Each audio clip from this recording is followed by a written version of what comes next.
കണ്ണൂർ ജില്ലാ മത്സ്യത്തൊഴിലാളി union CITU ജില്ലാ സമ്മേളനം കണ്ണൂർ സി കണ്ണൻ സ്മാരക മന്ദിരത്തിൽ നടന്നു.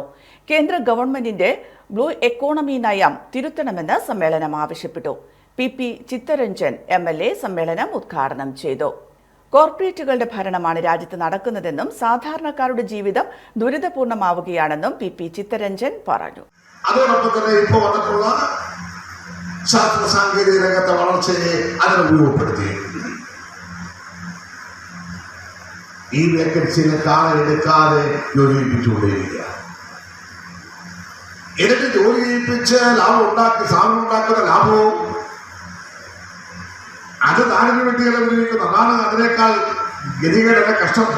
എന്താ ഈ ലാഭം രാജ്യത്തെ വൻകിടക്കാർക്ക് വേണ്ടി അവരുടെ വായ്പകൾ എഴുതിത്തള്ളുവാനും അവർക്ക് ഇളവ് കൊടുക്കാനും വേണ്ടിയാണ് ഉപയോഗിച്ചുകൊണ്ടിരിക്കുന്നത് എന്നുള്ളതാണ് മറ്റൊരു വിരോധാഭാസം.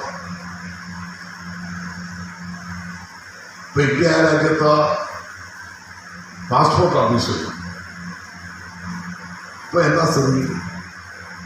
റീജിയണൽ ഓഫീസ് മാത്രമേ ബാക്കിയുള്ള ഓഫീസുകളെല്ലാം സേവന കേന്ദ്രങ്ങളാക്കി ടാറ്റ കൺസൾട്ടൻസി കൊടുത്തിരിക്കുക. സമ്മേളനത്തിന്റെ ഉദ്ഘാടന ചടങ്ങിൽ ജില്ലാ പ്രസിഡന്റ് CP സുമേഷ് അധ്യക്ഷത വഹിച്ചു. നേതാക്കളായ KC Sahadevan, K Ashokan, advocate P Santhosh, K Narayanan, NP Sreenath തുടങ്ങിയവർ സംസാരിച്ചു. AKG memorial cooperative hospital, Kannur.